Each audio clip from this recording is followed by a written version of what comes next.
नमस्कार मित्रों। आज हम संधि प्रकरण शुरू कर रहे हैं।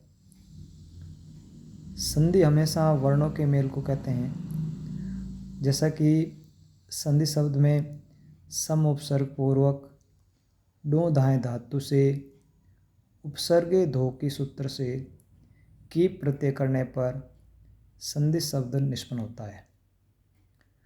परिभाषा की दृष्टि से देखा जाए तो दो वर्णों के परस्पर मेल अथवा संधान को संधि कहते हैं। वर्ण संधानम संधि। पाणिनि शिक्षा के अनुसार बात करें तो बृहत्सनिकर्ष संहिता अर्थात वर्णों की अत्यधिक निकटता को संधि कहा जाता है।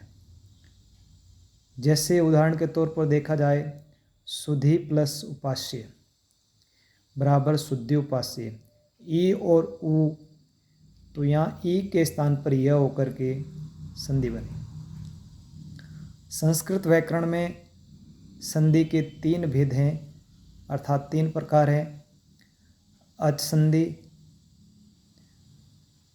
अच संधि को स्वर संधि भी कहते हैं। नंबर 2 हल संधि, हल संधि को व्यंजन संधि भी कहा जाता है। नंबर 3 विसर्ग संधि। अच संधि किसे कहते हैं?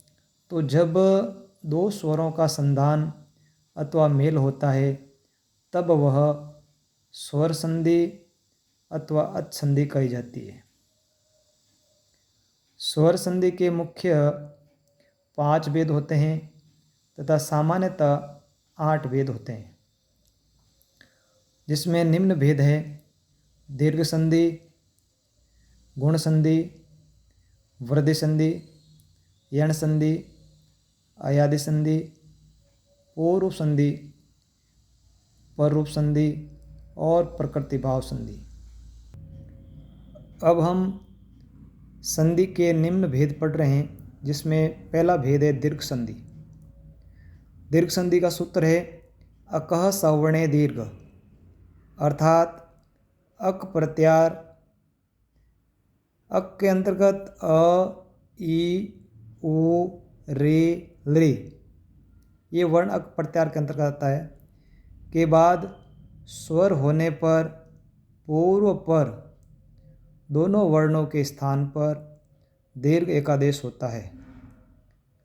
या सामान्य रूप से अपन परिभाषा की बात करें, सरल परिभाषा के रूप में, तो यदि पूर्व पद के अंत में अ या आ वर्ण, ई या ई वर्ण, उ या उ वर्ण, रे या रे वर्ण आए और उत्तर पद के पूर्व में समान स्वर वर्ण आए तो उसके स्थान पर दीर्घ एकादेश होता है।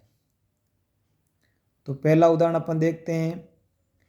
अ या आ के बाद समान स्वर वर्ण आए तो उसके स्थान पर दीर्घ आदेश होता है। जैसे उदाहरण देखते हैं, सस प्लस अंक बराबर शशांक। तो सस के अंदर स के अंदर अ और उत्तर पद में अ दोनों मिलकर के आ बना, तो उदाहरण बड़ा है शशांक। इसी तरह रत्न प्लस आकरह रत्नाकरह, विद्या प्लस आलय विद्यालय, विद्या प्लस अर्थी विद्यार्थी, हिम प्लस आलय हिमालय, पुस्तक प्लस आलय पुस्तकालय। दूसरा भेद है दीर्घ संधि में ई या ई, उसके बाद में समान स्वर वर्ण आए तो उसके स्थान पर दीर्घ आदेश होता है। जैसे हरि प्लस ईश हरीश। इसी तरह परि प्लस इक्षा परीक्षा, रवि प्लस इंद्र रविंद्र, अति प्लस इव अतीव, श्री प्लस ईश श्रीश, महति प्लस इच्छा महति इच्छा।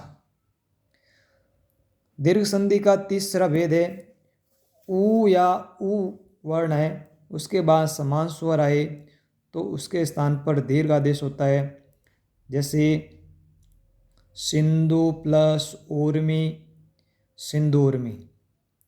लघु प्लस ऊर्मी, लघूर्मी।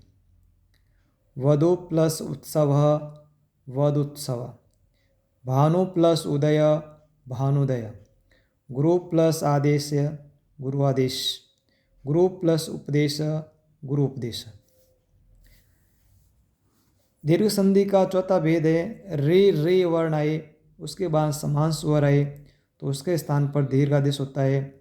जैसे पितृ प्लस ऋणम, पितृणम। होत्री प्लस ऋकार, होत्रिकार। इसी के साथ दीर्घ संधि समाप्त होती है।